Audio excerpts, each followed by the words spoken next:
An eccentric accentuated back squat is going to lengthen out the lowering portion of the back squat. So this is great if you've got some kind of an injury or a reason that you can't use a lot of weight on the back squat, or if you're just trying to make it more difficult, this is going to make that more difficult. Okay, so you're going to set up your normal squat position with your rack. So your J-hook should be right about shoulder height, and so should the barbell once you place it across. You're going to go underneath the bar and place the bar across the tops of the shoulders. So not on your neck, across the tops of the shoulders.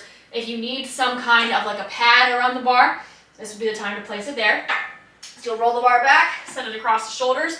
We're going to stand up with the bar and try to take as few steps back as possible. So you're in your squat position, elbows are held down or slightly back. And then from here, I'm going to take a big breath in, kind of brace to my midsection, and then take a 4 count to lower down. So 1, 2, 3, 4, wherever your normal squat depth is, and then come up for a count of 1. So 1, 2, 3, 4, and up. And you don't need to hold at the bottom, only accentuate the actual lowering portion. 1, 2, 3, 4, and come up. Now you're going slower, but that doesn't mean that you should change the actual pattern of the squat. So as you're squatting, you should still have your hips going back. Knees are bending simultaneously as your hips are bending, but the majority of the work is being done by the hips. You don't want your knees to start jutting forward as you're trying to squat down. It is not like knee dominant in the sense that your knees move first.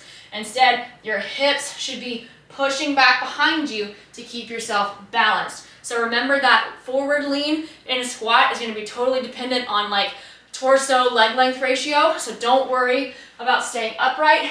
You can lean forward a little bit. Just keep your back nice and flat as you're going through the movement. Okay, so that's the eccentric accentuated barbell back squat.